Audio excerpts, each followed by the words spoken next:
gente, ya sabéis que en la sección de entrevistas en el sofá tenemos a gente interesante que aporta mucho, gente a la que admiro por su trabajo en muchos ámbitos, incluso en YouTube.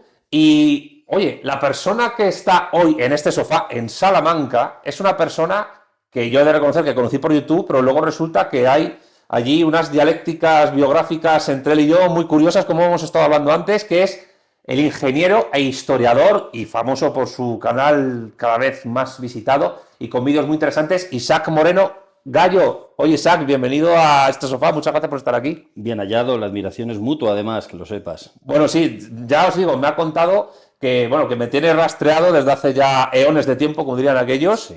Y fíjate que en tu canal se han mezclado dos mundos que llevas estudiando desde hace mucho tiempo, unos más que otros por titulaje, que es ingeniería y la historia. De historia te licenciaste, bueno, te sacaste el grado por la UNED hace 8 años, una cosa así, ¿puede ser?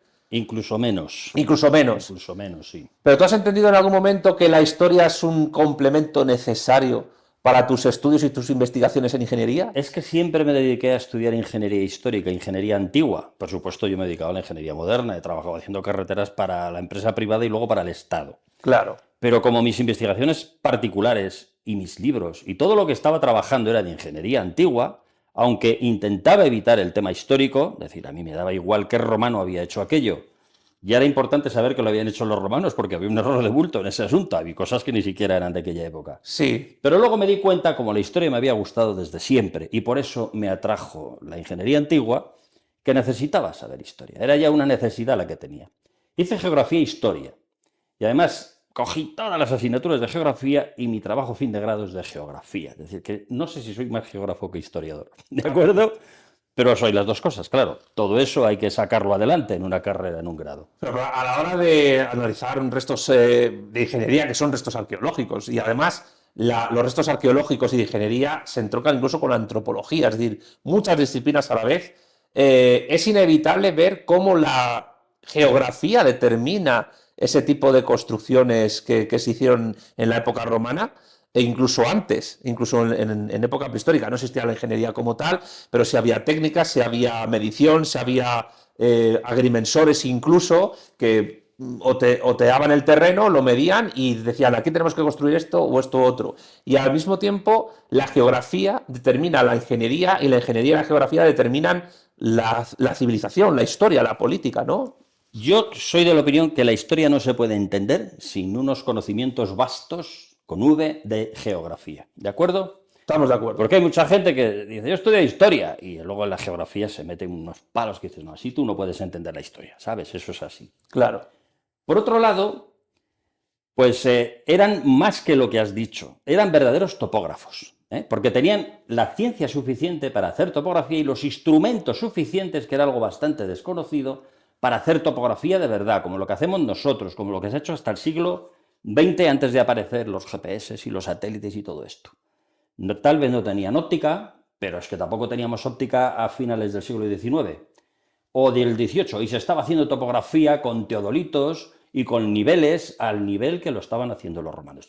Eso fue una de las primeras cosas que investigué después de las calzadas y de otras cosas, que me di cuenta que era de alta tecnología y que esta gente lo hacía muy bien, que fue investigar los aparatos topográficos, porque estaban descritos vagamente, ¿no? Por ejemplo, el Corobate lo describía Vitruvio, pero muy vagamente, en un párrafo y además mal interpretado y mal traducido en algunos sitios. La dioptra, que es un verdadero teodolito, pues lo describía Herón de Alejandría. También me hice ayudar un poco en las traducciones porque estaban regular. Desde el francés me acuerdo porque lo escribe en griego Herón de Alejandría. Ajá. Y desde el francés lo traduje al español y me di cuenta que eso no eran los dibujos que se estaban viendo, las interpretaciones del 19, pues que lo habían hecho gente que seguramente no sabía topografía. Y estaba describiendo un teodolito. Un verdadero teodolito, y así te explicas, que pueden hacer acueductos de 100 kilómetros y hasta más, con un desnivel preciso y mínimo, que es dificilísimo, que es lo más difícil que se hace en topografía y que hicieron estos señores en topografía. Porque tú para hacer un acueducto de 100 y pico kilómetros tienes que saber la altura, cota absoluta de las fuentes, punto de llegada y el recorrido que tiene que hacer. Eso es dificilísimo. Tienes que hacer un mapa, sí o sí. Un mapa de precisión porque tienes valles, montañas, un montón de cosas en medio. Y para hacer ese mapa de precisión tienes que hacer geodesia. No hace falta que todos los que nos escuchen sepan lo que es esto, pero para eso está Google, ¿vale? Es decir, tienes que hacer geodesia, triangulación desde vértices, desde las colinas, ayudado de ejes en las zonas llanas, rectas, digamos, y con esa geodesia construir un plano. Sin eso es imposible hacer una obra de ese tipo. No hay ningún otro camino. Geodesia, un mapa de precisión, planificación, proyecto y construcción. Replanteo una vez que has proyectado para que te salga preciso. Es decir, utilizaban una ciencia prácticamente igual que la que hemos utilizado hasta el siglo XX, nosotros. Pero nosotros desde el 18, ojo, desde el 17, porque aquello se perdió durante muchos años, se recuperó bastante tardíamente. ¿Y por qué se perdió? Porque se perdió todo, no solamente ese tipo de ciencias y de artes y de disciplinas, no. Se perdió todo, se perdió los conocimientos en medicina, se perdió el Estado, se fragmentó el imperio, las carreteras dejaron de mantenerse, se cayeron los puentes y nadie sabía reconstruirlos. Y digo bien cuando digo sabía porque había ojos de 30 metros de luz. Nunca se ha vuelto a hacer eso hasta el Renacimiento muy avanzado. Entonces, si te cae un puente de ese calibre, primero que no hay ni dinero, porque los reyes no son pequeños, muy fragmentados, son muy pobrecitos. No hay un gran Estado que avale todo eso, como ocurre hoy. Los países pequeños no tienen potencia para hacer muchas obras. Los grandes estados hacen maravillas. Ahí está Estados Unidos, China, ¿verdad?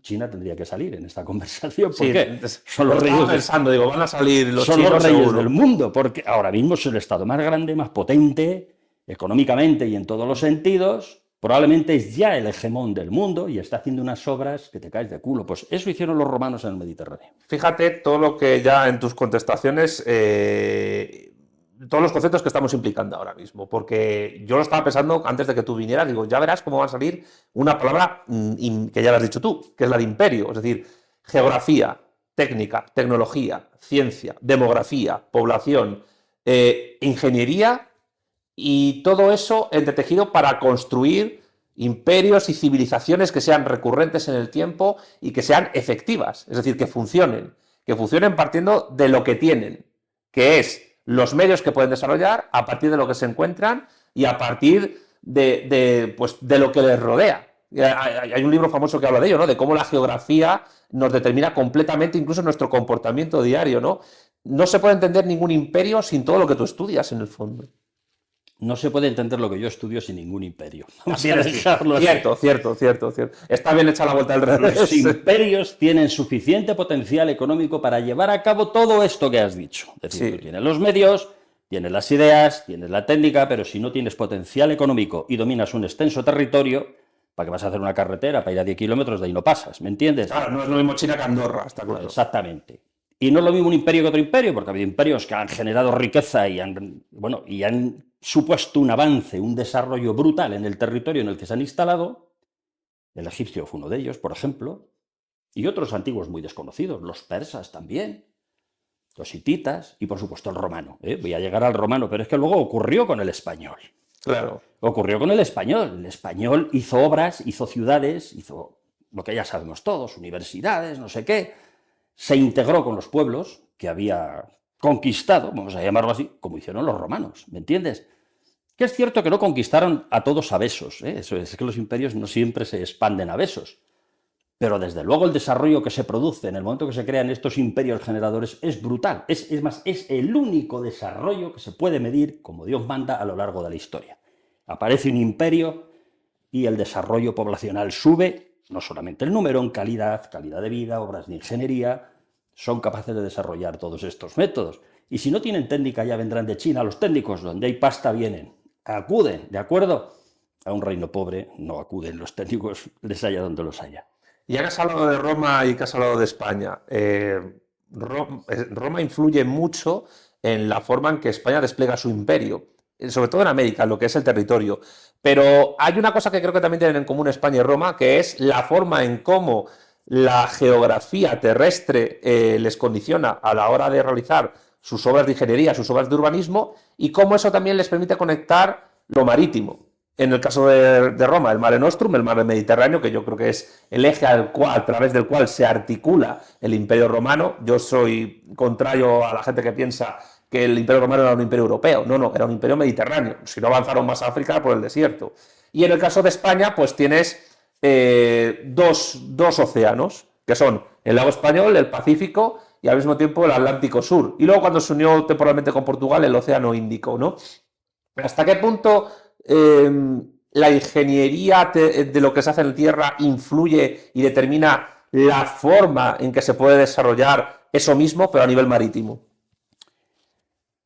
El Imperio Romano conquistó el mundo conocido por ellos. La actual Gran Bretaña también la conquistaron entera, fuera del Mediterráneo. Y llegaron a Canarias. Pasa que Canarias no tenía más que una factoría allí para fabricar tinte y tal y cual. Claro. Si hubieran conocido más mundo, seguramente habrían ido más lejos. Conocían la India, pero en la India había potencia como para que no avanzasen, ¿de acuerdo? Con lo cual comerciaban, se han encontrado monedas romanas en la India y tal, y conocían otros reinos menores que ya no les interesaba porque eran incontrolables para ellos. De hecho, Adriano abandonó algunas conquistas de Trajano, porque ya le parecía que eso ya no había manera de sujetarlo, ¿de acuerdo? Claro. El Imperio Español dominó el mundo conocido también. Lo conocieron ellos, porque era desconocido América, era desconocido el Pacífico. La primera vuelta al mundo, pues, dio a conocer parte del planeta que no se conocía. Se había sabido desde siempre que era esférico, que era una bola. Las distancias no todo el mundo las manejaba bien. Por ejemplo, Colón las manejaba mal, porque le tocaba haberse ahogado. Pensaba que llegaba a las Indias en poco tiempo. No era así. De hecho, los sabios de las cortes europeas tenían mayor conocimiento que Colón. Manejaban bien las cifras que ya había dado Estrabón, que habían dado muchos sabios de la antigüedad, porque mencionan los estadios a los que porque se sabía el tamaño del planeta por Eratóstenes de Cirene, o sea, es una cosa que ya se había medido. Sí. Y los sabios de las cortes europeas sabían perfectamente y aconsejaban a sus reyes, mire, este señor no va a llegar nunca, se va a ahogar y va a tirar usted el dinero en los barcos que le den. Bueno, pues Isabel la Católica estaba eufórica ya después de la segunda o cuarta visita, dijo que le den unos barcos, no sé si para que se ahogue y no vuelva más por aquí, pero el caso es que descubrió algo que nadie conocía. Es decir, España conoció el mundo desconocido y a partir de ahí dominó todo el mundo conocido. ¿De acuerdo? Con Portugal, claro, cuando se unieron. Luego ya por las vicisitudes, lógicamente es un imperio muy difícil de mantener. Los holandeses, los ingleses, los franceses, todos iban contra ello y fueron perdiendo hasta que perdieron, claro, todo. Como todos los imperios, acaban perdiendo todo, ¿de acuerdo? No sabemos qué ocurrirá con nosotros, pero hay que darle tiempo al tiempo en todas estas cosas. Decía Gustavo Bueno que los imperios, hablados de generadores, en el caso español o el romano, sí. Actuaban de tal forma que no pensaban en su caída, pensaban en que iban a durar para siempre. Por eso, cuando caen este tipo de imperios generadores, pues digamos que las circunstancias de esa caída son difíciles de ponderar por los propios que las viven. Y eso se transmite a las construcciones que hacen, porque de alguna manera esas construcciones buscan también perdurabilidad. Yo creo que te lo pregunto porque estoy pensando en el acueducto de Segovia, por ejemplo. Es decir, ha sobrevivido de muy largo al Imperio Romano, pero cuando los romanos lo construyeron, estaban pensando en este acueducto va a perdurar tanto como nuestro imperio. Claro, construían para la eternidad. Sí. Es que de hecho ellos creían que la gente estaría por la eternidad en el mundo y admirarían las obras de sus antepasados. Por eso se molestaban muy mucho de poner grandes cartelas diciendo quién había hecho aquello. Porque los romanos se glorificaban en la memoria de su pueblo. No había una gloria en la otra vida. No existía eso. Para la mayoría de las religiones romanas no existía. Y por lo tanto hacían eso. Eso pierde todo el sentido cuando aparecen nuevas creencias. Por ejemplo, el cristianismo, ¿no? ¿Qué necesidad hay de construir para la eternidad? Es más, puede ser hasta pecado. Oiga, ¿qué es que el apocalipsis va a venir? ¿Qué hace usted con estos alardes? Esto es una chulería, esto es una ofensa a Dios, ¿no? Eso no es un poco la idea, ¿no? No tenía sentido construir para la eternidad. Desde luego el acueducto de Segovia parece que está hecho para la eternidad. Ahí está. Las grandes arquerías están en su sitio. Y los puentes, este de Salamanca y otros, parece que están hechos para la eternidad. Porque han aguantado riadas apocalípticas. Y ahí está. Gran parte de él todavía lo aguanta. Después no se construyó con esa ambición. No. Perdona que te corte, dices que con el cristianismo ya no se ve hasta blasfemo eso. Pero eso cómo se explica con las catedrales góticas, etcétera. Bueno, pues eso es otra guerra. Estamos hablando, vamos a darle un poco al hilo histórico, ¿de acuerdo? Vale. Los primeros cristianos no son los que hicieron las catedrales góticas, son los que destruyeron los templos paganos. Y dice, ¿por qué lo hacían? Pues aunque solo sea por orden del emperador, porque Teodosio lo ordenó, ¿de acuerdo? O sea, que no hay que darle más vueltas. ¿A qué les gustaba? Pues a algunos les gustaba y a otros igual no les gustaba, pero lo había ordenado el emperador. Fuera los templos paganos, ¿de acuerdo? Aún así se libró alguno, ¿eh? No cumplieron todas las órdenes, porque alguno ha llegado hasta nuestros días. Bien es cierto que algunos convertidos en iglesia, fíjate, gracias a eso han llegado, ¿no? Cambia el sentido de la vida. El ideal de vida de los primeros cristianos es la pobreza, el ascetismo, la mortificación de la carne, y de los actuales cristianos también. Ojo, eso es así. Porque su recompensa no está aquí, su recompensa está en otra vida. Entonces no tiene sentido construir ese tipo de obras que son un alarde humano que está ofendiendo a alguien que sabe que eso va a caer. Claro, tendríamos que remontarnos a los que han escrito mucho y han pensado mucho de todo esto, ¿no? Porque la gente dice, ¿por qué cayó el Imperio Romano? No es fácil, es un tema complejo. Pero se ha escrito mucho, lean ustedes. Tienes a Edward Gibbon, tienen recientemente a Catherine Nisset, por ejemplo, que ha redundado sobre Edward José Gibbon. Sotochica en España también. Bueno, sí, Sotochica y otros muchos en todos los lados. Y luego hay otros que hablan de motivos económicos, climáticos, no sé qué. Bueno, eso ya más resbaladizo igual, no lo sé, pero cada uno tiene... Y otros dicen que es un conjunto de todo, ¿no? Y bueno, pues vale. Bien, de acuerdo, puede ser un conjunto de todo, pero habrá factores que han tenido mucha más predominancia que otras, ¿no? Yo alguna vez he dicho, yo no tengo nada contra los cristianos, fíjate lo que te digo, absolutamente nada. Yo soy de cultura cristiana, católica, pues como todos los que vivimos aquí, que leches. Y me sigo pareciendo la mejor, dado lo que viene de otro lado. Eso está clarísimo, ¿no? Pero bueno, lo cierto es que es así. O sea, ellas era la ideología que traían, claro, y no les parecía que eso fuese ganarse el favor en otra vida. Es así. Y sigue siendo hasta cierto punto, ¿no? Porque ya acuérdate que decían que es más fácil que entre un pobre en el cielo que un rico, ¿cómo era aquello? El camello por el ojo de una aguja. Es más fácil eso que entre un rico en el cielo. De los cielos. Bueno, si un rico no puede entrar en el reino de los cielos, usted no acumule capital, no acumule riqueza, no acumule nada, y céntrese en su vida ascética, de pobreza, de sacrificio, porque está usted ganando la otra vida. Ellos venían predicando el fin del mundo. Tú sabes que ha sido siempre así. Creo que lo siguen predicando. Claro, eso es así, ¿no? Es su creencia. Lo cierto es que lo trajeron, si es que fueron ellos. O sea, debían saber de lo que hablaban, porque se hundió el imperio. Y no fue una cosa de un día para otro, ¿de acuerdo? No fue una cosa de un día para otro. Fue paulatino. Un emperador les perseguía, otro le castigaba, otro finalmente les consentía, por ejemplo Constantino, ¿no? Otro ya directamente hacía oficial, única y obligatoria la religión, incluso ordenaba destruir los templos, llamaba a Teodosio I el Grande, etcétera, etcétera. Y claro, pues eso, evidentemente estás destruyendo tu propio imperio. El ejército también tiene que tener un ideal para que la gente vaya al ejército y pueda funcionar a favor del Estado, ¿no? Del Senado y el pueblo romano, que ya el Senado estaba bastante corrompido desde hacía muchos años. Eran objetores de conciencia, eran pacifistas también, ¿sabes? Siguen siendo muchos. Entonces, eso era muy difícil de sujetar un imperio de esa manera. Tan difícil que no se sujetó, claro. Porque los que venían de fuera, bárbaros y tal, pues igual, incluso aunque venían cristianizados, no eran tan objetores de conciencia, porque sabían que había mucho botín dentro y iban a por el botín. Eso también ha ocurrido siempre. Y eso trae destrucción, desolación, fragmentación, porque se fragmentó. Y en el momento que fragmentas un imperio de ese tipo, se hunde todo. Porque tú ya no cobras impuestos en grandes áreas y no eres capaz de resolver las cosas. Los técnicos van desapareciendo, la ciencia va desapareciendo. La soportaba la filosofía, precisamente. La filosofía antigua era los que soportaban lo que hoy llamamos ciencia, ¿me entiendes? Eso no ocurre con el cristianismo. Los escritos que se replican una y otra vez son los sagrados, nada más, ¿no? Los evangelios y tal. Y bueno, milagrosamente ha llegado alguna cosa, muy poca cosa. Ha llegado, por ejemplo, Vitruvio. Bueno, pues han llegado los elementos de Euclides, que sí, que es física aplicada incluso. Aristóteles. No, pero no es lo mismo. Aristóteles es filósofo, no es científico. No, ya lo sé, pero Euclides sí. Otros filósofos sí. Etcétera. No, claro, y Platón, por eso unos eran platónicos y otros aristotélicos, porque era lo que había llegado y podían agarrarse al uno al otro. Llega justo lo que más se conserva en temas de geometría. Desde luego, algunas cositas llegan, pero muy pocas. Por ejemplo, no sabemos cómo qué instrucción tenían para hacer las carreteras. No ha llegado nada. No hay ningún libro técnico que hable de carreteras romanas, nada, por eso no se sabía nada.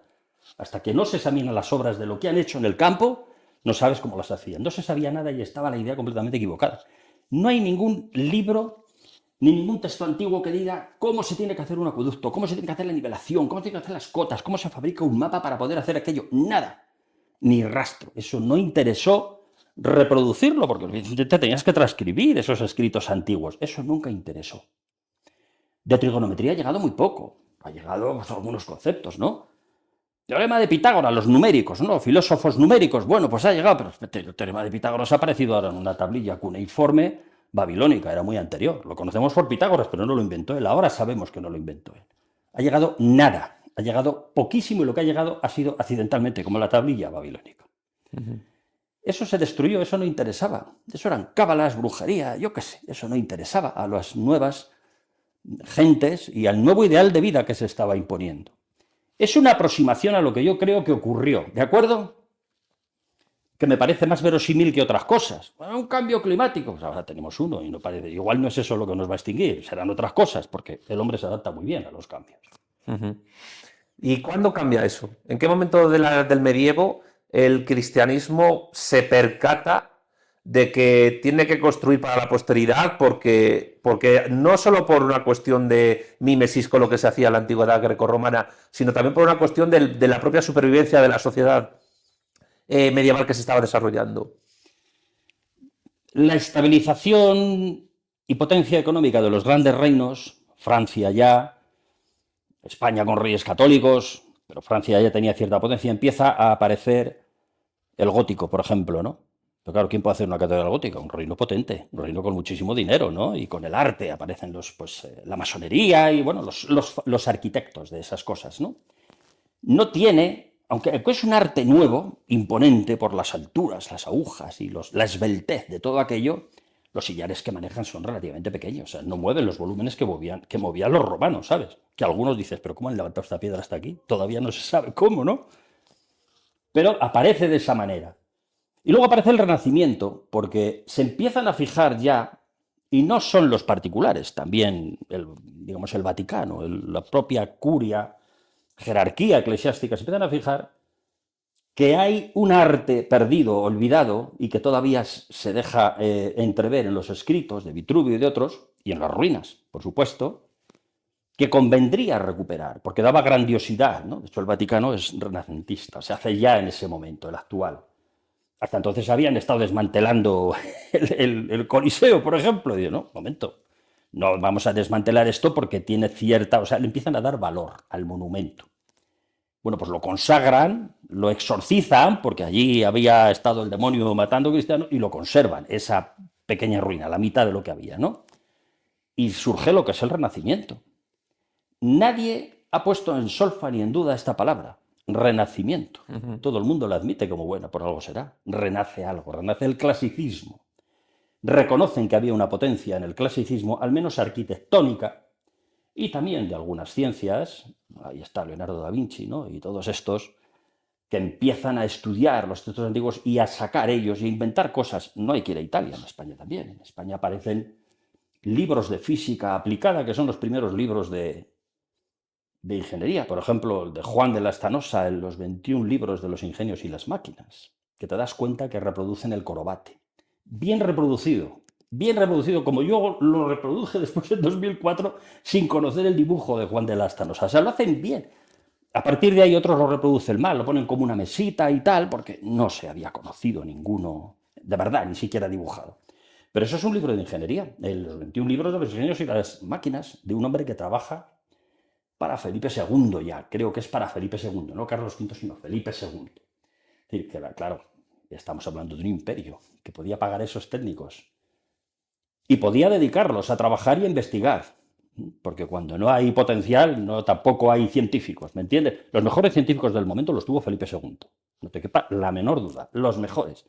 Porque si había alguno que era mejor en otro reino, había pasta y se lo traía. Eso es así. Lo fichaba. Lo fichaba. Y de hecho fue así. O sea, tuvo al final los mejores navegantes. Todos, a partir de reyes católicos, los portugueses, que eran buenos navegantes, se venían a España y se nacionalizaban. Magallanes es un ejemplo, por ejemplo. Sí. ¿Me entiendes? Así que donde había potencia, donde había grandes reinos, porque a partir de reyes católicos el reino de España es un cañonazo comparado con Portugal, que se queda muy pequeñito, ¿verdad? que llega, pues fíjate, desde Sicilia, pues prácticamente toda la península menos Portugal.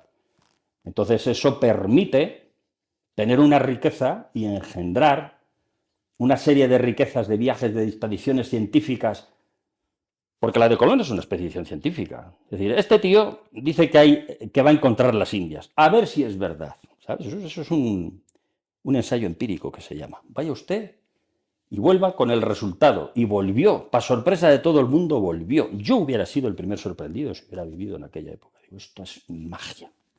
¿Por qué este tío ha vuelto si claramente el tamaño de la Tierra es el doble más del doble de lo que dice él? Porque lo describen muy bien los clásicos. No, él partía de Marino de Tiro, de las mediciones erradas de Marino No de se Tiro. sabe de qué partía. Dicen eso. Él tenía unas mediciones erradas. Yo tengo alguna hipótesis que no va a ser cierta, ¿para qué te le va a contar? Pero yo creo que él manejaba los estadios romanos, mientras que la descripción de la distancia a las Indias que manejaba Estrabón eran estadios griegos, que tienen distinta medida, ¿sabes? Y entonces, claro, los estadios griegos eran muy grandes. Y decía, hay 8.000 estadios hasta la India. Él cogía a los romanos y decía, está ahí mismo. Y no está ahí mismo, no está ahí mismo. La medición de Eratóstenes, pues igual no la conocía. Porque si la hubiera, claro, no conocían todo, conocían parte.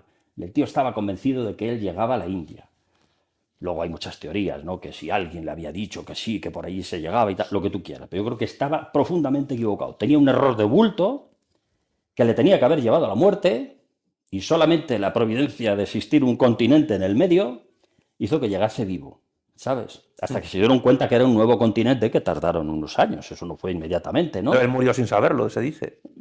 Sí, no sé si será verdad, pero es probable que él muriera sin saberlo, pero en todo caso los propios científicos de la corte de Francia, de Inglaterra y de España que habían aconsejado a sus reyes, no tiene razón, este tío está loco, no va a llegar nunca, estarían perplejos unos cuantos años, diciendo, ¿qué ha pasado aquí? ¿Cómo puede ser que nuestros cálculos estén errados? Tan tontos somos, que somos los asesores, no él. Y él ha encontrado las Indias, hasta que se dieron cuenta que no, que era un continente nuevo y que era muy diferente todo esto. Hay una palabra que está soterrando tu exposición. Cuando has dicho la expedición de Colón era científica, evidentemente lo era también, pero no solo.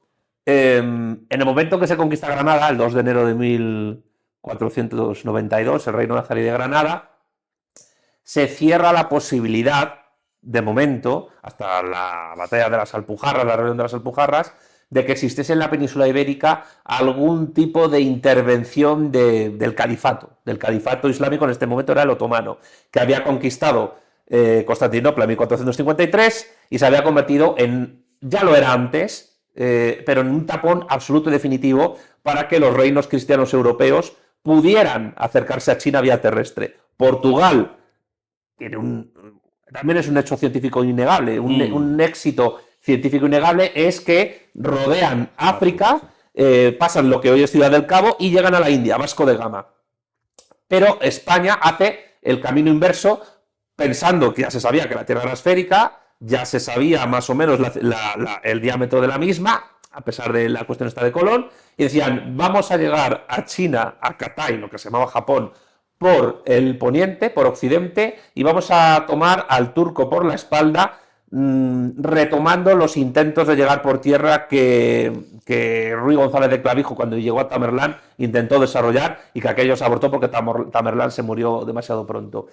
En ese momento se descubre que ese continente es un nuevo continente, el Mundus Novus de Américo Vespuccio, contexto de descubrimiento, contexto de justificación, pero es que esa expedición no es solo científica, es también comercial y bélica. Sí. Entonces, ¿qué pasa? Que la palabra que está soterrando toda tu exposición es la palabra guerra. ¿Por qué te la digo?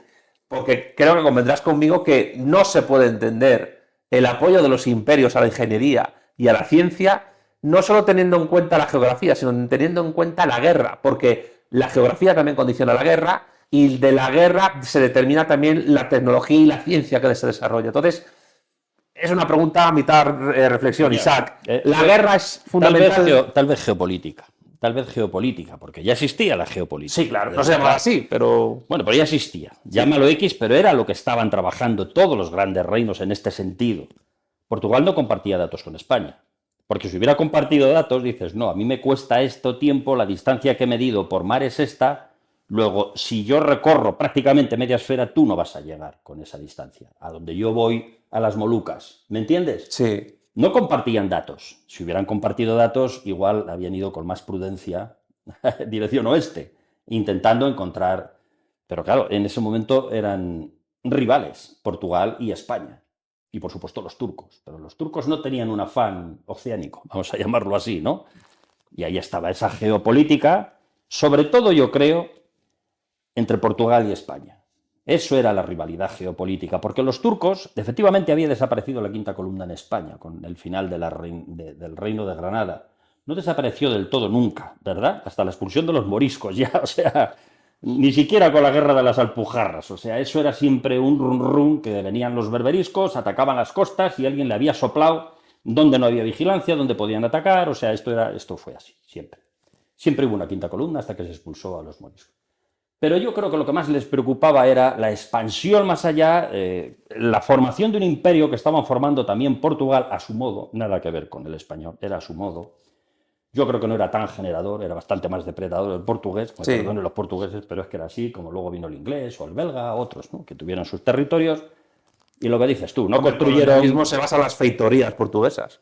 Claro, sí, no construyeron grandes cosas para qué, si estaban extrayendo, era un imperio extractivo, no era otra cosa. El español es diferente, el español se implica directamente allí, se mestiza, ¿qué más quieres? O sea, es que mestizarse, es que es el único imperio, después del romano es el único imperio que se mestiza con los lugareños. Ningún otro se ha llegado a mestizar. Los sajones no han hecho eso nunca. Ni siquiera en territorios grandes como Estados Unidos. Los portugueses en lo que fue Brasil acabaron mezclándose, pero conservando una jerarquía social que todavía perdura de alguna manera en el Brasil contemporáneo. Y en todo caso más tarde, porque las Molucas no lo habían hecho y en otros sitios no lo habían hecho. Ni en ¿no? Angola, ni en Mozambique. Exactamente. O sea, eso ya ocurre más tarde. Los belgas, por supuesto que no. Y los propios Estados Unidos. O sea, que hasta el siglo XX no se permitía el mestizaje. Estaba prohibido. O sea, ya es que directamente estaba prohibido. No es que fuera de mal gusto, que por lo visto para ellos también, ¿verdad?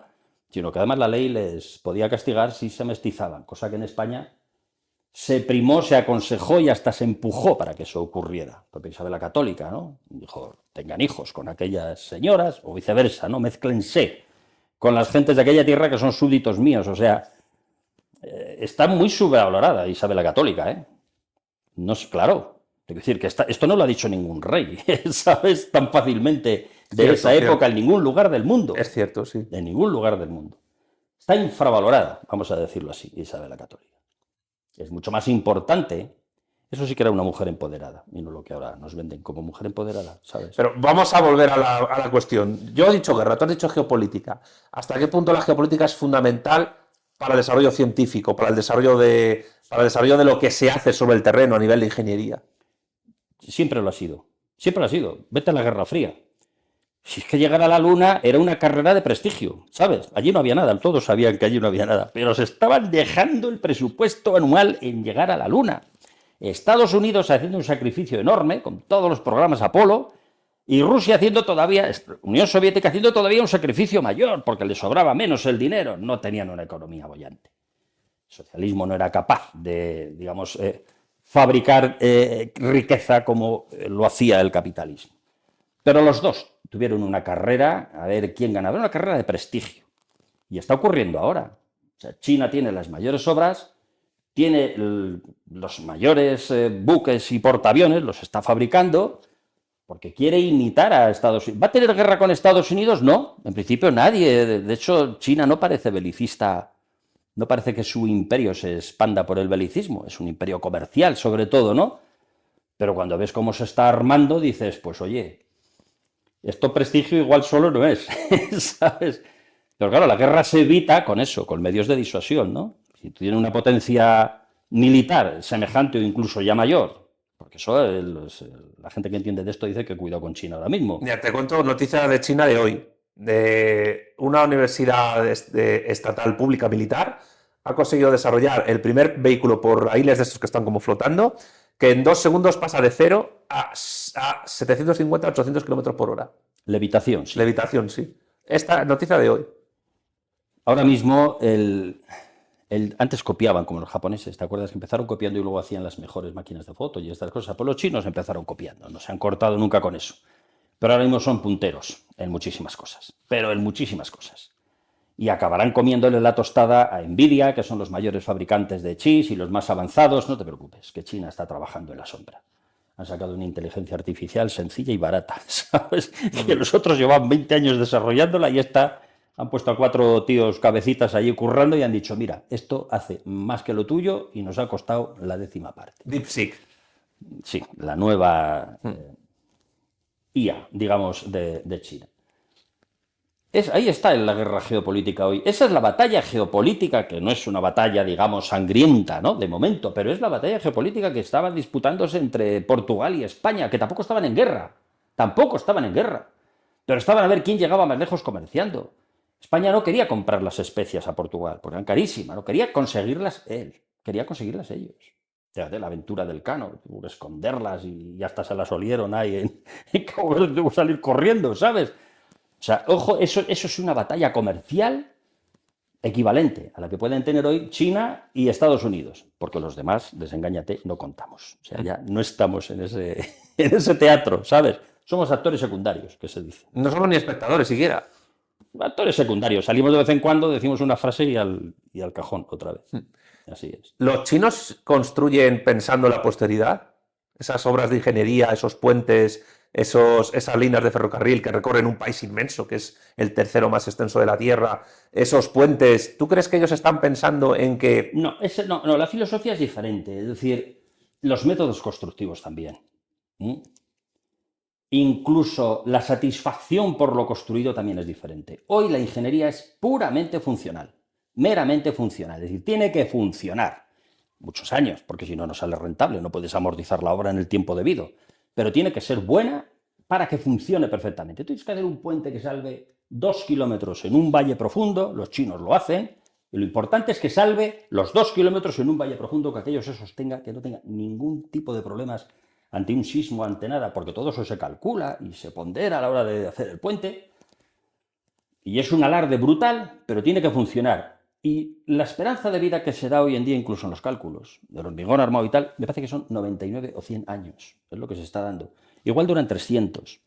Pero nadie aspira a que dure más las obras. Yo lo he visto en proyectos. Es casi como la esperanza de vida de un ser humano común actualmente, bueno, en algunos países. Ser. Pero no significa que se vayan a caer con 100 años, ¿no? Pero en teoría es lo que se da incluso a arcos metálicos, tubos metálicos, que saben que dentro de 100 años hay que reponerlos, porque ya no sirve pintarlos, se ha oxidado, se ha deteriorado mucho. Ocurre con los primeros puentes del ferrocarril, que se pintaron, eran de hierro y tal, se están reponiendo todos, porque no duran para la eternidad, o se abandonan, se dejan como monumento, pero ya pasa el ferrocarril por otro puente diferente. Es decir, no es el arte de la piedra con una majestuosidad, digamos, exagerada, fuera de la función que tiene que cumplir. Porque el puente de Salamanca, con unos sillares, la cuarta parte de grandes, las dovelas miden 1 metro, ¿sabes?, de altura, del puente de Salamanca. Si hubieran sido de 50 centímetros o de 40, y por supuesto también más estrechas, habría funcionado igual. Seguramente se le había llevado el río ya pues en el año 800 o 900, ¿vale? Pero bueno, a ellos les daba igual, ¿no? Pero es que el gusto por lo bien hecho, la glorificación del arquitecto y del propio Estado por una obra que va a ser admirada por quienes la usen, ¿entiendes? Es decir, eso ya se perdió con el clasicismo. Y eso siempre con el clasicismo, porque los templos, que son bastante inútiles, un templo de Atenea, por ejemplo, ya me dirás tú, ¿qué función tiene? ¿Sabes? De repente se deja de creer en Atenea y ¿qué haces? Pues tienes que poner otra cosa, ¿no? Pues eso es lo que hay. Pero son la leche. Tenías el Partenón o cualquier otro de los muchos templos griegos que hay en la Magna Grecia, en otros sitios, de los figuras nuevos con el policromados, los capiteles, porque tenían policromía, los frontones, las estatuas que había allí en los frontones y tal, dices, esto, oye, que es que para adorar a una divinidad, por muy fuerte que sea, que de ahí pasamos en la Edad Media a los humilladeros, ¿eh? Y en los humilladeros había una virgen, que era la que más mandaba, y era una virgen lo que había allí. Compara un templo de Atenea con un humilladero al pie del camino. Pero les servía ya para adorar el humilladero, y sin embargo a los griegos no les servía. Necesitaban aquello. O sea, los que venían de fuera, los que descubrían a Atenea gracias a ese templo, decían, este es el sitio donde yo quiero vivir, esta es la civilización que me complace, mira lo que son capaces de hacer, ¿me entiendes? Además de eso comen y se bañan todos los días, por supuesto, que eso ya es importante, pero es que además hacen eso. Es decir, Esa satisfacción del espíritu de la gente que lo está viendo, que todavía la tenemos hoy, 2000 años más tarde, porque hay monumentos que lo ves y te quedas de piedra. Eso es lo que ellos buscaban también. Digamos que buscaban un alimento para el alma en sus construcciones, cosa que nosotros no tenemos, solamente queremos que funcionen. La ingeniería es una ciencia que solo se fija en la función, tiene que funcionar y funcionar bien. Hay otras que buscan más la estética, por ejemplo la arquitectura. No digo que lleguen a hacer cosas que no funcionen, de puro bonito y repujado que lo hagan, ¿no? Pero miran más la estética. Pero la ingeniería moderna, cuando digo moderna digo de la edad moderna y contemporánea, del siglo XVIII y tal, se fija sobre todo en la función. Funcionalidad. ¿Y esa funcionalidad a qué obedece? ¿A necesidades del momento Total. o a planes y programas que trascienden esa funcionalidad? Me refiero a planes y programas políticos, por ejemplo. Un poco de todo, pero sobre todo las necesidades del momento. Es decir, si tú no tienes una gran infraestructura de carreteras, de puentes, de aeropuertos, de puertos, el país no va a progresar. Entonces, si tú quieres tener un país potente, un país que crezca económicamente, ya no territorialmente, porque no estamos en el momento histórico en el que los países puedan crecer territorialmente, necesitas tener esas infraestructuras. Entonces, necesitas buscar riqueza para hacerlas y los mejores técnicos para hacerlas y que duren un mínimo. Ya nadie busca la eternidad, nadie busca que duren 1000 años. Es igual, dentro de 1000 años estamos todos calvos, hasta los chinos saben que no van a durar 1000 años, ¿me entiendes? No, ellos, con que dure 200 años ya está bien. Que si luego hay que repararlas o hacer otra mejor, ya la harán, pero por lo menos que les permita ese avance y ese progreso. Es un poco la ingeniería de hoy en día. Y desde luego, el país que tiene buenas carreteras, buenos puertos, buenos aeropuertos, buenas redes ferrocarriles, es un país que tiene un potencial de desarrollo impresionante. Y los que no lo tienen, no. Los transportes son críticos, básicos. Los romanos tenían la mejor red de carreteras que había existido nunca en su tiempo. Por extensión, no solo por calidad, por extensión, todo el Mediterráneo, la red de carreteras más vasta y hoy, por desgracia, más desconocida que hubo en su momento. Eso es fundamental. Por allí van las mercancías, la riqueza, el idioma, la cultura. Todo iba por las carreteras y iba muy deprisa, que la gente está equivocada, se cree que iban andando los soldados, ¿sabes? O sea, tenían carros ligeros, tenían caballos y les vas a mandar andando. Hombre, gilipollas no eran, ¿sabes? Si no había carreteras porque estaban conquistando un territorio, claro que iban andando. Ahí están las mulas de Mario, ¿no? Porque era como la legión hoy en día, ¿sabes? Cuando les ponían la mochila y tira para allá. Pero cuando había que desplazar una legión entera en un territorio romanizado a la frontera al Quinto Pino, que había un conflicto, se presentaban en 10 días. Y igual atravesaban medio imperio, porque iban con carros ligeros y dale que te pego. Te voy a contar esto que no lo suelo contar, pero ya que estamos aquí hablando de carreteras, había un cargo muy importante en las legiones, que era el praefecto vehiculorum. Era de los que más potencial económico tenía y de los que más dinerito manejaban dentro de las legiones. ¿Para qué quieres un prefecto vehiculorum si va la gente andando a todos los lados? ¿De acuerdo? Los vehículos eran muy importantes. El problema es que yo creo que me tocó aquí en España descubrir que las vías romanas eran carreteras, verdaderas carreteras, porque yo miraba y digo, esto es una carretera, no es un camino de cabras, es una verdadera carretera de alta tecnología. Y tú eso solo lo haces si vas a ir con carro a todos los lados, por si no, no haces una carretera. Y estos señores eran la civilización del carro. Esto que te estoy diciendo a ti, pues lo he repetido en todas las conferencias, que algunas están en el canal, mucha gente las ha visto, etcétera, ¿sabes? Si es la civilización del carro, si tienen las mejores carreteras, por supuesto que tienen que desplazar a alguien deprisa y van por carretera. Y son, vamos, ¿cómo se llamaban los alemanes? La guerra relámpago, ¿sabes? El Blitzkrieg. Totalmente, eso era la guerra de las legiones, porque sacaban a un tío, a una legión entera de león, a los que hiciera falta, y aparecían en la Dacia en 5 de 6 días. Pam, y cambiando caballos en las postas. ¿Me entiendes? De donde la sacasen y de donde la necesitasen. Y lo llevaban hasta allí. Y eso te das cuenta cuando ves la gente que ahora he estado recientemente en el Muro de Adriano. Las grandes ciudades campamentales, ¿no? Que hay allí, que fueron campamentos, te das cuenta de la gente que había allí. Había gente de todo el imperio. Y hasta tal año estuvo esta legión, y a partir de tal año estuvo esta otra. Y dice, son del Quinto Pino. Y dice, ¿pero qué no las traían de aquí cerca? Porque no les daba la gana. Porque se organizaban como querían. Porque eran capaces de moverse a mucha velocidad por todos los sitios, porque tenían excelentes carreteras y excelentes carros. Y sin embargo, lo que nos enseñan en la escuela y hasta en la universidad es que era una especie de grupo de chimpancés que iban andando por ahí, y sabes, y muy brutos, y no iban andando a todos los sitios. Tú eres de las personas que piensa que la gente contemporánea, los paisanos de ahora, suelen ver a los hombres y mujeres del pasado como si fuesen unos más tuerzos o algo así, Sí, No solo lo pienso, lo digo en cada vídeo. En cada uno de mis vídeos lo digo. Que los romanos eran muy inteligentes, pero los romanos y los anteriores y los posteriores, que no eran gilipollas. Así de claro. Que se lo hagan mirar los que les estudian, que igual resulta que no eran precisamente los romanos, ¿me entiendes? Que no eran. Pero es que ocurre con los neandertales, vamos a decirlo así, que hasta hace poco les ponían como un chimpancé con un pellejo encima, así tirado encima de la cabeza. Todavía hay dibujos por ahí. Claro, te das cuenta que no eran así, dibujaban, tenían arte, tenían herramientas y seguramente, bueno, seguramente no, creo que hay un enterramiento con vestido y botones, o sea, un tío con chaqueta y botones. Coño, ya no era un mono, ¿de acuerdo? Pero hasta ahora el romanticismo historiográfico que ha hecho mucho daño, porque la historia se ha construido en el siglo XIX en gran medida, ¿eh? ¿De acuerdo? Porque como no se conocía, pues se lo inventaba. Y eso ha llegado hasta nosotros como una especie de dogma de fe que algunos, hasta que saber a las fuentes, a la arqueología, ¿dónde dice que eran así? No, en ningún lado, pero es que siempre se ha pensado que es así, ¿sabes? Ese es el asunto. No quiero meterme mucho con la historia, pero también digo muchas veces, y no me importa repetir, la historia es un relato, ¿vale? Los hechos son otra cosa, y los hechos hay que investigarlos, hay que descubrirlos, y hay que emplear la ciencia para saber si el relato que ha llegado hasta nosotros, de cualquiera de las épocas, es cierto o no es cierto. Porque el relato histórico se construye incluso en el mismo momento que está ocurriendo, o posterior. El relato histórico está inyectado hasta la médula de propaganda, y lo que te llega a ti es propaganda, no es lo que ocurrió de verdad. Incluso propaganda de la época que a veces no se distingue de un relato real. Las fuentes primarias. Sí. Las fuentes primarias también son propaganda. Están muy sobrevaloradas las fuentes primarias. También son propaganda. Sí. Entonces la gente, no, es que esto lo dijo fulano. ¿Y qué? Que lo haya dicho fulano. Luego se demuestra que no fue así. Yo estoy en la misma trinchera que tú con respecto a la historia. Y eso me ha valido a mí, y creo que a ti también, críticas furibundas de historiadores, de gente que se piensa que está haciendo ciencia, gente obsesionada con lo académico.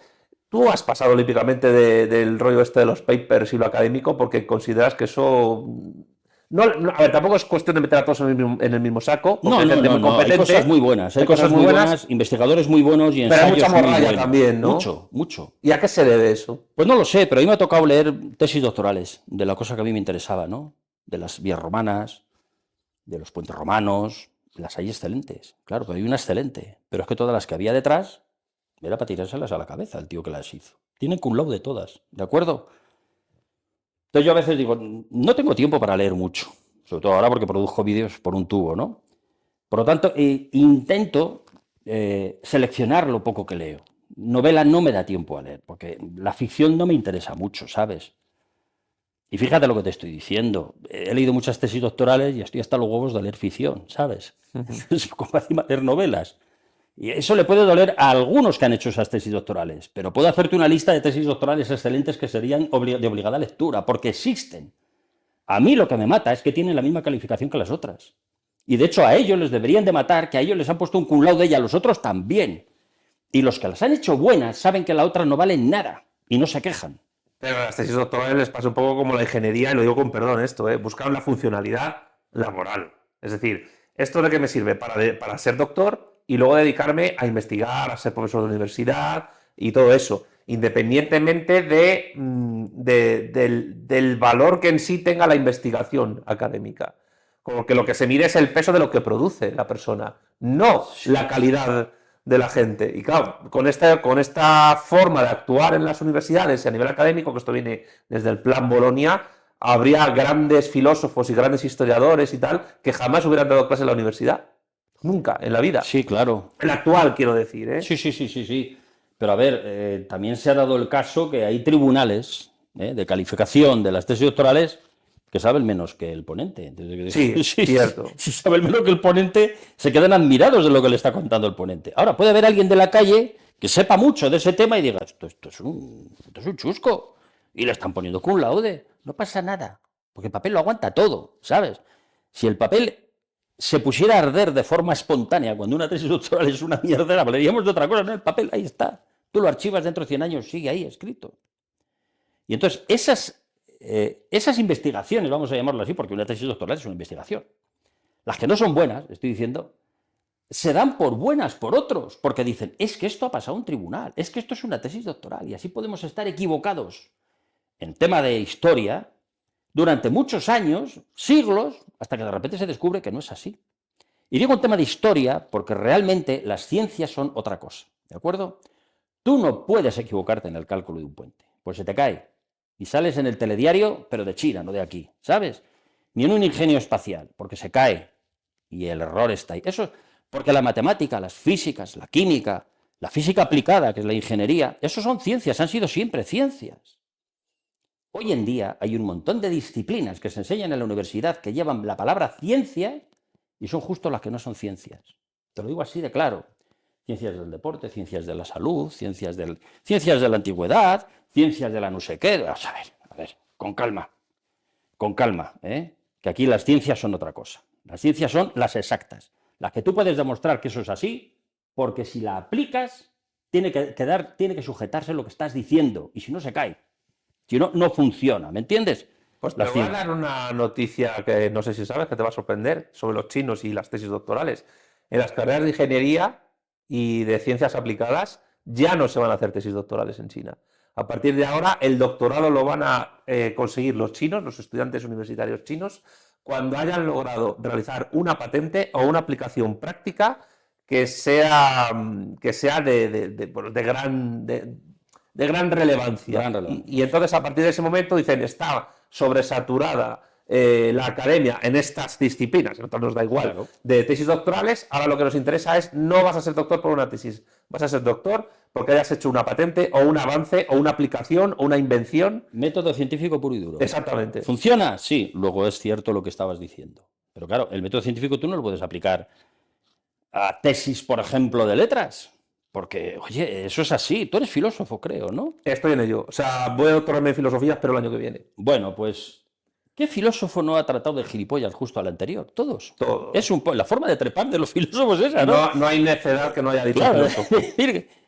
¿Por qué triunfó Aristóteles? Porque dijo que Platón era gilipollas y que lo suyo era lo bueno, y así todos uno detrás de otro, ¿verdad? Sí. Y dices, bueno, pues vale, bien, pues ¿eso es una ciencia? No, es una disciplina muy interesante, porque coge las mejores ideas de cada uno, y había verdaderos pensadores entre ellos, pero eran pensadores, no eran calculistas, no eran matemáticos, eran otra cosa, ¿me entiendes? Y ha causado pues un beneficio también para la humanidad, ¿no? Hombre, los filósofos tienen la capacidad de determinar qué es una ciencia, cosa que el científico no. Bueno, sí, vale. Ahí el filósofo gana. Vale, puede ser. Pero en todo caso no practican la ciencia. Ese es el asunto. Bueno, entonces, Muchos no. Y hay filósofos que curiosamente, fíjate, te voy a decir una cosa, yo me sorprendo por qué Carlos Marx se estudia entre los filósofos contemporáneos. Hombre, por su absoluta y completa relevancia. Claro, pero también fracaso. ¿Sabes? Digo, joder, Hombre, lo que fracasó fue la Unión Soviética, pero no la filosofía de Marx. bueno, Ahí está China, ¿eh? todas las veces, no, pero China no es marxista. Económicamente es el país más hipercapitalista del mundo. Te aseguro que no. Yo te recomiendo que veas el vídeo que hice sobre China, la verdad sobre Sí. China, capitalismo socialista, y Mira, así sales los de entendidos dudas. dicen que es la economía y el régimen político más parecido que ha existido nunca al de Franco, Pero Franco tampoco era capitalista. pero no era marxista. No, pero era socialista. ¿Y por qué? Bueno, sí, yo lo sé que tú lo apoyas eso, sobre todo por la falange, pero era muy poco falangista. Bueno, también. era una mezcla Todo entre serio. falange y doctrina social de la Iglesia.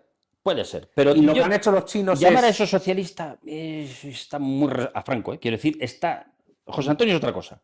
Está un poco, y hoy en día llamar marxista o socialista a China, dices, bueno, vale, proceden de ahí, pero su jerarquía de mando, por ejemplo, es la misma que la del Vaticano. Así de claro. Hombre, el Partido Es una Comunista Chino... gerontocracia que se eligen entre ellos, y entre ellos se eligen un líder. Pero Es la eso misma no- que la del Vaticano. ¿Es socialista el Vaticano? Igual sí, no sé. La doctrina social de la Iglesia es bastante crítica con el No, liberalismo. digo la jerarquía política que domina el...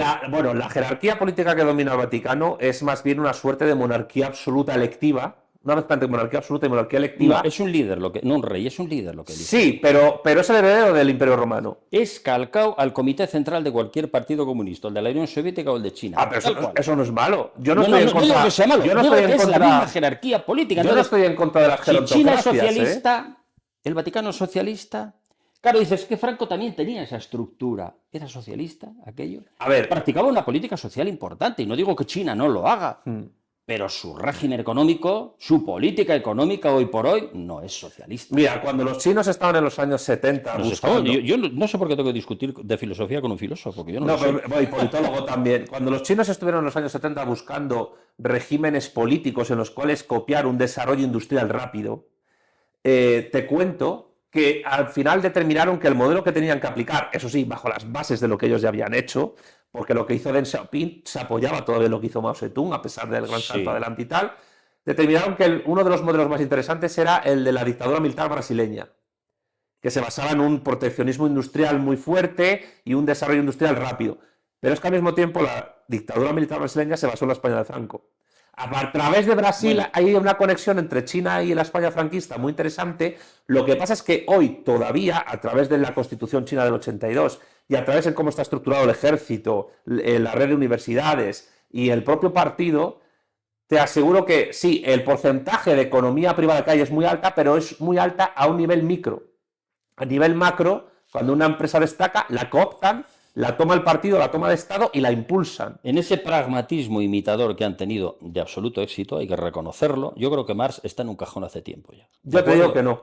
Porque si no lo hubieran tirado a la basura y no lo han hecho. No lo han tirado a la basura. También hay que leer a Marx un poquito con mayor profundidad. Sí, yo te recomiendo, cariño para entenderlo. Yo te recomiendo que veas el vídeo que hicimos nosotros sobre China. Simplemente, solo te digo eso. Creo que lo he visto, fíjate, me suena haberlo visto. He visto varios, han hecho mucho sobre China últimamente. Hombre, de China yo creo que sí. Pero ya sobre filosofía política no, la gente habla sobre el éxito, sobre lo que están haciendo, pero no cómo han hecho para que eso funcione. A ver, yo considero que... Sí vi el tuyo de China. Sí. El hecho de que de un Estado, un imperio, aplique una cierta política económica, pero al mismo tiempo una política científica, tiene siempre una base ideológica, ontológica, sea religiosa o no, sobre la cual se desarrolla aquello. Tú no puedes entender el auge de la medicina en los califatos islámicos en el Islam, que eso también tiene sus pros y sus contras. Pero de la misma manera tú no puedes entender el Imperio Español sin la escolástica aristotélico-tomista, de lo que luego se llamó Escuela de Salamanca, que no se llamaba así entonces. De la misma manera tú no puedes entender... Francisco de Vitoria y toda esta gente. Tú no puedes entender la China actual sin lo que ellos llaman marxismo, leninismo, pensamiento Mao Zedong, teoría de Deng Xiaoping, la teoría de la triple representatividad de Jiang Zemin y ahora Xi Jinping, que se ha convertido no solo en un líder de Estado, sino en un teórico.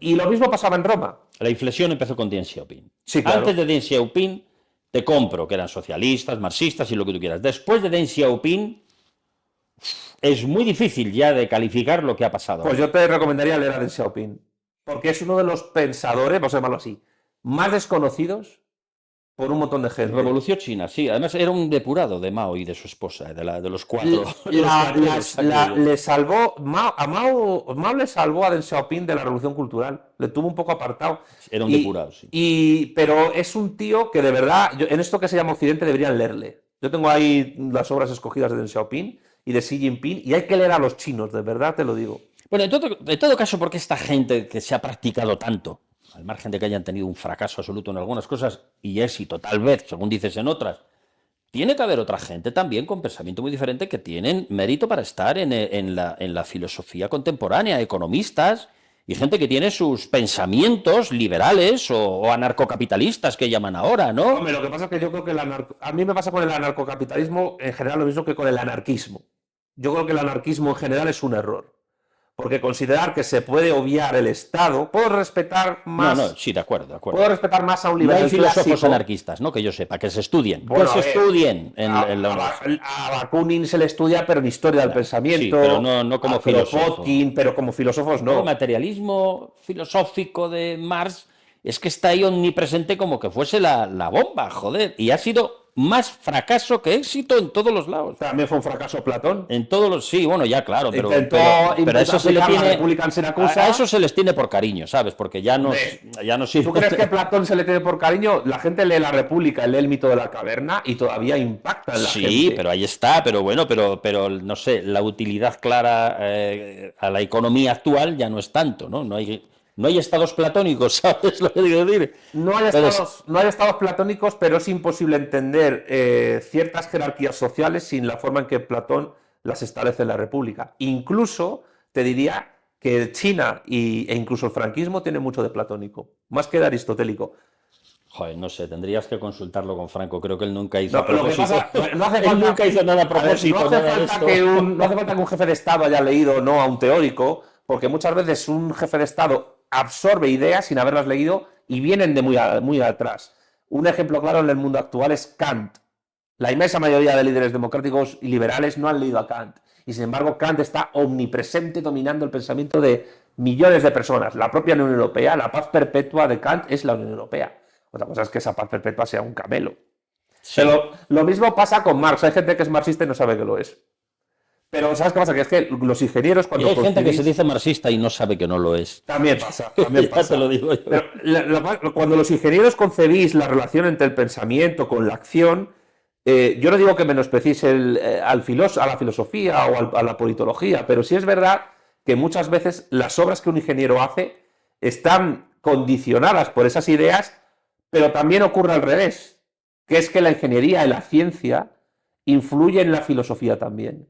Y yo creo que eso pasaba también desde la antigüedad. Tú no puedes entender el nacimiento de la filosofía sin los avances científicos de la antigua Grecia. La propia forma de concebir la bóveda celeste en los presocráticos está influida por la navegación.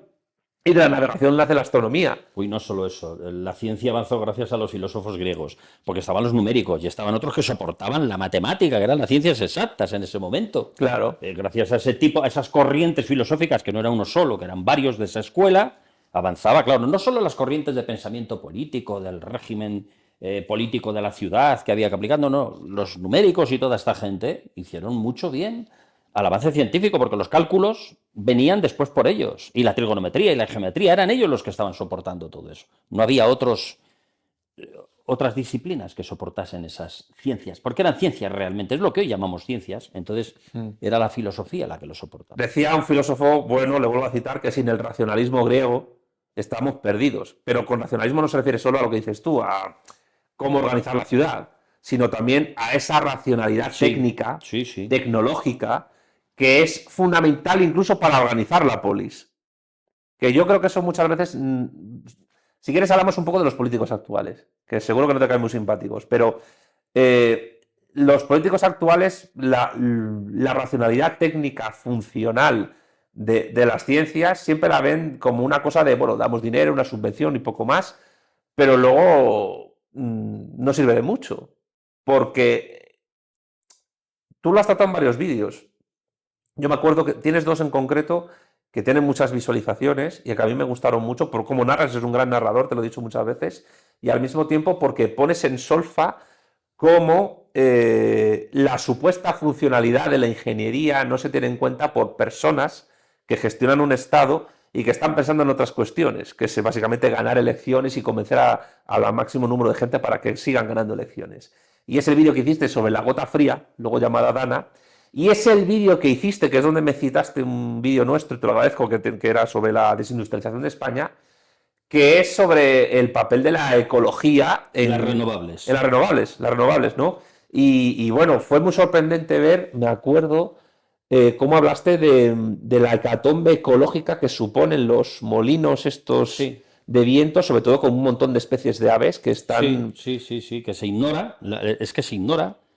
Los ecologistas, vamos a decir, una parte de los ecologistas, porque hay otros muy preocupados, ¿eh? O sea, esas fotos de aves muertas me las pasaron ecologistas, ¿sabes? Sí. Naturalistas muy preocupados por eso. Claro. Pero hay otra parte que no. Y hay otros que están trabajando para las empresas de renovables. Ojo al dato, lo que te estoy diciendo. Que por eso decía yo, hace falta periodismo de investigación, ¿eh? Aquí hay mucha gente que levantar, ¿sabes? Porque están trabajando directamente. Ahora están levantando esos escándalos, ¿eh? No sé si has oído el tema de Forestalia en Aragón y la leche y tal. Y el Jiménez Los Santos, que es un hombre, ya sabes cómo es, lleva un año diciendo que si Forestalia, que si el INAGA, que si funcionarios que se habían colocado en Forestalia, que si no sé cuántos, ¿sabes? Y no le hacía caso a nadie. Decía, este hombre Harvard, ¿eh? O sea, y ahora está saliendo y tenía razón. ¿Cómo le...? Pues alguien le había dado el soplo, él sabía algo de esto. Pues eso...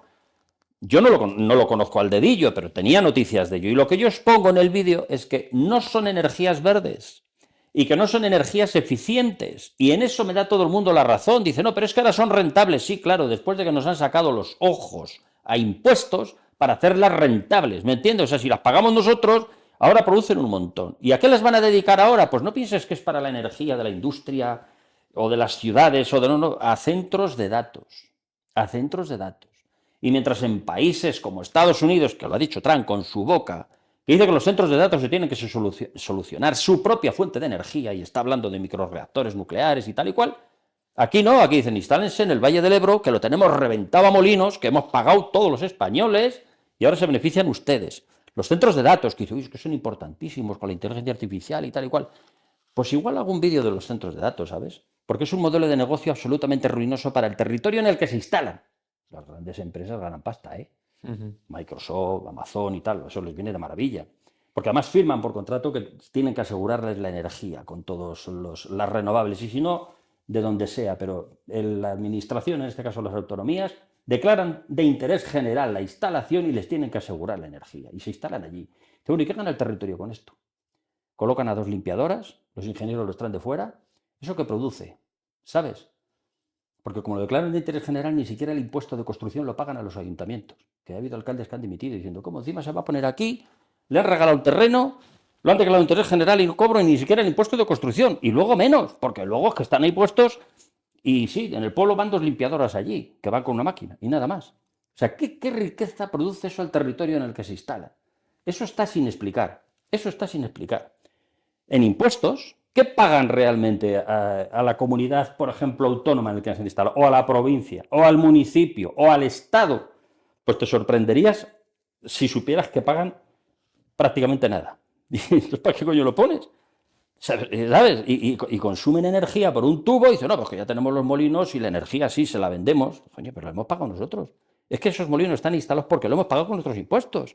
Porque eran muy necesarios, porque había que quitar el resto, porque contaminaban mucho el CO2, el carbono y todos estos líos, ¿no? Claro. Y ahora van a un centro de datos que se come toda la energía del Valle del Ebro, que es el valle que más aerogeneradores tiene del planeta. No te exagero nada. O sea, tiene miles, es una locura. Por hectárea, el que más. Una auténtica locura. Habitado con gente allí, ¿eh? No pienses que es el desierto del Gobi que lo han llenado de aerogeneradores. No, en el Valle del Ebro, que es uno de los más poblados, además. Esas cosas, el día que se analicen y se vean que es una jodida estafa, porque yo estoy convencido de ello, será tarde. Porque aquí no hay responsabilidades políticas. Tú no sabes que aquí la gente hace lo que le sale los huevos y no hay un juicio de residencia. ¿Cómo se llamaba lo que le hacían a los virreyes? Juicio de residencia. Pues Bueno, no hay un juicio no de solo residencia. la virreyes, a todos los funcionarios que estaban allí, Claro. del Imperio Español. Hoy no hay juicio de residencia. O sea, uno se pasa la vida haciendo el cabrón, hablando mal y pronto, se pira, Consejo de Estado, asesor de grandes empresas, consejo de dirección de la eólica o de Endesa o de no sé qué. Oiga usted, que esto que ha hecho lo ha hecho muy mal, que esto nos ha derivado en esto. Es igual, no hay consecuencias, no hay responsabilidad política de las cosas que se están haciendo. Trabajamos una cosa cortoplacista y salen todos triunfando, todos. Y ojo que ahora la gente se está empezando a dar cuenta que ha habido muchos errores a lo largo de todo este periodo democrático que igual pasan de errores. Dices, coño, que no ha habido una buena voluntad. Tú has hablado del desmantelamiento industrial, por ejemplo, ¿no? ¿Eso no va a tener consecuencias para nadie? Ahora están yendo a por el mundo rural. Claro, y eso no va a tener consecuencias para los que están promocionando esto. ¿A qué intereses sirven eso? A los de España parece que no, ¿sabes? Y no tiene consecuencias. ¿Cuándo nos vamos a dar cuenta que ha sido una catástrofe dentro de 50 años? Claro, ¿y qué haces con él si ya se ha muerto? Bueno, ellos desentierran a los muertos. Igual hay que desenterrarlo también y tirarlo al mar, yo qué sé. Pero ellos lo están haciendo, ¿no? Es una cosa de locura absoluta. Y la gente no es consciente de lo que está pasando. Yo creo que no hay justicia suficiente en el mal gobierno, ¿sabes? En el mal gobierno no hay justicia suficiente. Fíjate, en época de los Austrias la había, ¿eh? ¿Sabes? Estaban los juicios de residencia y se encarcelaba a muchos, ¿eh? Que no era moco de pavo, había muchos a los que se le encarcelaba. Hoy no. Hay corrupción, hay de todo, no pasa nada. No pasa nada. Mira tú que hay pero no digo de estos, digo también de los anteriores. ¿Ha habido corrupción? No pasa nada. Meten a la cárcel a algún pringao, chivo expiatorio entre ellos, pero en general el gobierno o el que manda, pues se va de rositas. Está en el Consejo de Estado, ¿sabes? Ya está. ¿Y esa corrupción, esa degeneración de la política no va de la mano también con una corrupción y degeneración de la técnica? No necesariamente. Mira, la técnica se está hundiendo, con hay dinero. O sea, directamente se lo gastan en lo que no deben y las carreteras se deterioran y están hechas polvo. ¿Me entiendes? Y ya no se hacen grandes obras. Y ahora una autovía tarda 10 o 12 años en hacerse porque no hay dinero. Así de claro. Y antes hacían 10 en 2 años. ¿Sabes? Cuando empezamos en los años 90, que yo he trabajado en eso, hacían 10 autovías en una región, en una provincia, 10 en 2 años o 10 en 4 años, de 20 kilómetros cada una. Ahora es un desastre. Duran muchos años, se hacen poquísimas. O sea, estamos al ralentí. Ese es el tema. Y no se pena suficientemente eso. Dice, oye, los países corruptos deberían de tener leyes que penalizasen realmente a la gente que comete esos delitos, ¿me entienden? Y aunque sea el presidente, es igual, debería tener la pena correspondiente. Yo me admiro del Perú. El Perú, yo creo que no es más corrupto que España, porque es muy difícil ya, ¿sabes? Directamente. Por eso creo que no es más corrupto. Pero tiene a todos los presidentes en la cárcel. A todos. Los 4 últimos. Fujimori se murió en la cárcel. Ollanta Humala, Alan García, ¿sabes? Están ahí el Castillo. Están todos en la misma cárcel. Hay una cárcel que le llaman la cárcel presidencial, ¿sabes? En Perú, porque están todos. Hombre, igual es un poco exagerado aplicarlo aquí, pero alguno igual sí que podría ir, ¿sabes? Aquí no. Aquí se les premia bien premiados. Hombre, a lo mejor Zapatero cae. No lo sé. Pero de momento se les premia y se les pasea a los mítines como ejemplo de moral, ¿sabes? Lo que quiero decir, de autoridad moral. Mire, es que este señor es de nuestro partido y fue presidente y tal. Pues igual se merece que le den una pedrada en lugar de que lo saques ahí, joder, ¿sabes? Hablo de todos, ¿eh? No de uno ni del otro, es que es así. Porque todos tienen suficiente mierda encima como para poder tener un poquito de vergüenza y por lo menos no salir más, ¿sabes? Claro. Pues siguen saliendo, es una cosa... Yo tengo que hacer una última pregunta ya para cerrar, porque fíjate, hemos pasado de... Esta reflexión política que acabo de hacer, Sí. que esto ya lo cortas, no sé si no la vas a tener que cortar entera, ¿eh? Porque aquí, vamos, me van a llamar de todo. Yo no la cortaría, pero vamos, yo creo que a ti te la pela un poco ya un montón de cosas. Me la pela todo, sí, pero bueno. Pero es que no sé por qué me he ido de la lengua más. No, ha estado bien, ha estado gracioso. Pero te quería preguntar, ¿tú no crees que es de esta degeneración que se está desarrollando, sobre todo en Europa Occidental, en Estados Unidos un poco menos, pero también pues tiene sus cosillas? ¿Tú no crees que de aquí, de esta polvareda, no podría salir algo positivo? Es decir, ¿tú no crees que podría haber algún tipo de regeneración tanto en la política como en la vida social, como la forma de ver a los demás? Porque también la gente va un poco a su bola, intenta sobrevivir, hay mucho individualismo. Sí. ¿Tú no crees que se podría, sabiendo que en peores plazas hemos toreado, vamos a decirlo así en la Sí, historia? ojalá, ¿eh? Yo soy optimista de naturaleza y sin embargo te tengo que decir que ojalá, porque no estoy seguro. ¿Sabes qué pasa? Que estamos en el peor sitio, nosotros en concreto. Es decir, Europa ahora mismo no es el hegemón, no está en cabeza de nada. Y dentro de Europa nosotros no somos los mejores, ¿sabes? Entonces, coño, si Europa es el culo del mundo y nosotros somos aquella parte la peor de todas, dices, pues te invita al pesimismo, ¿sabes? Yo no sé lo que va a ocurrir, pero desde luego me parece que no nos vamos a comer un colín. Sí, puede que salgamos y que sobrevivamos, pero nada más. China sí se va a comer al mundo, silenciosamente y ya está. Tiene la deuda externa de todos nosotros, ¿sabes? Y se la vamos a pagar, sí o sí. Pues hay gente que piensa que la deuda no se paga. Sí, se ha pagado siempre. Y nosotros se ha pagado siempre. No ha habido nunca, en ningún momento en la historia, que la deuda externa no se haya pagado. Y si no podemos con dinero, pues se quedará con algo, con territorio, materias primas, lo que sea, ¿sabes? Y Estados Unidos, pues ya veremos a ver si sale porque está metido en un follón, ¿sabes? Estados Unidos también está bastante decadente. Rusia, pues está en guerra, o sea, así que no estamos en una situación ahora muy buena. Sin embargo, China sí. China no tiene ningún problema, más que le molestan de vez en cuando. El Trump o el otro, ¿sabes? Pero no le puede molestar mucho. Le molesta. Japón, ahora. Japón, sí, pero le molesta un poco, pero nada más. Bueno, ya lo han solucionado, porque la economía japonesa dependía mucho del turismo chino. Sí. Y por las declaraciones de la primera ministra sobre el tema de Taiwán, fíjate que los chinos hasta planifican a los turistas suyos. Dicen, ya no vayáis a Japón, ya no van a Japón, y ahora tienen un problema los chinos porque se están en una Corea del Sur, se están yendo a Vietnam, a Tailandia.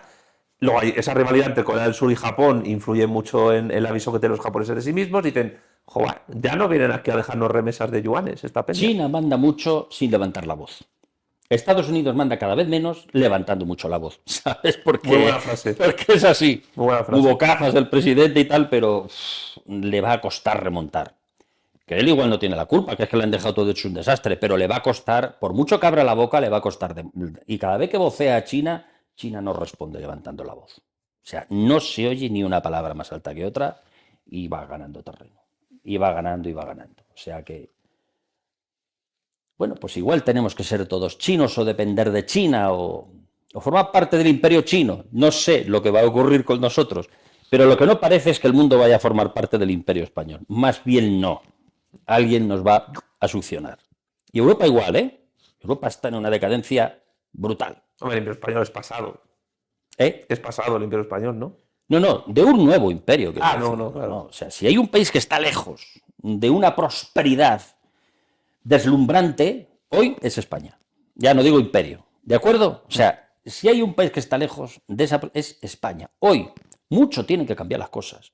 Y por mucho que cambien, nos va a costar remontarlo, ¿sabes? Porque estamos en una posición de salida muy mala. Mira, el otro día me llamó mucho la atención un youtuber que se dedica a viajar, ¿sabes? Viaja por Europa, viaja por China, viaja por Japón, claro, va a Shenzhen, en China, y alucina lo que ve y tal. Y luego vino a España y dice, bueno, España, aquí se vive bien, los bares y tal. Dice, pero qué vieja está. Dice, no hay además ningún edificio alto. Dice, España es como en el siglo XIX. No ha cambiado nada. Y tenía razón. Y es que encima le escuchas y tenía razón. Creo que es argentino el mozo. Y tenía razón. Dice, vas a Madrid y hay 4 torres.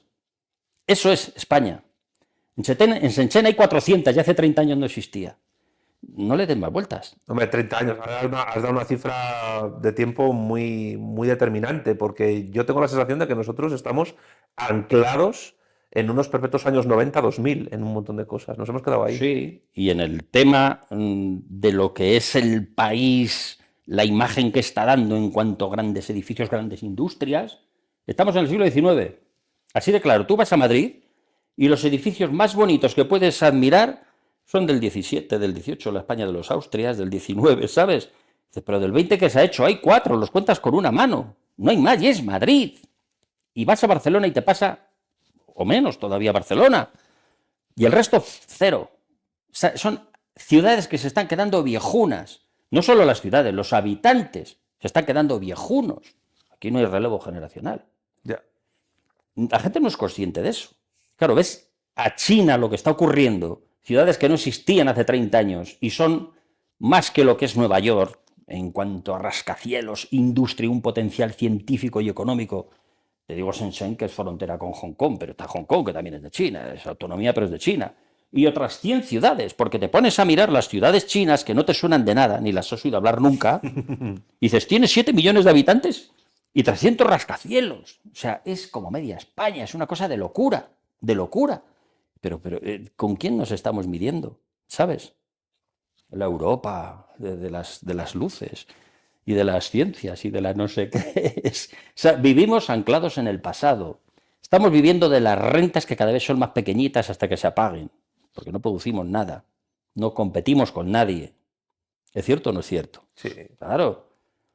Nada. Estamos discutiendo si compramos Huawei o compramos Estados Unidos Nvidia, pero nosotros no hacemos nada, no producimos absolutamente nada, lo tenemos que traer todo de fuera. Los coches igual, los coches de los chinos nos están comiendo. Ahora se han puesto a hacer un todoterreno que se llama Ebro, ¿te acuerdas de los...? Oh, es una cosa, una especie de orgullo nacional. En Barcelona, en la antigua Nissan, hacen un todoterreno que se llama Ebro. Hasta ahí hemos llegado. Se acabó, ¿sabes? Entre tanto, China pues ha sacado 15 o 20 marcas nuevas, que nadie había oído, que producen cientos de millones de coches, y en Ebro pues creo que han fabricado, ya van por los 1000 o 1000 y pico. Es que ese es el nivel.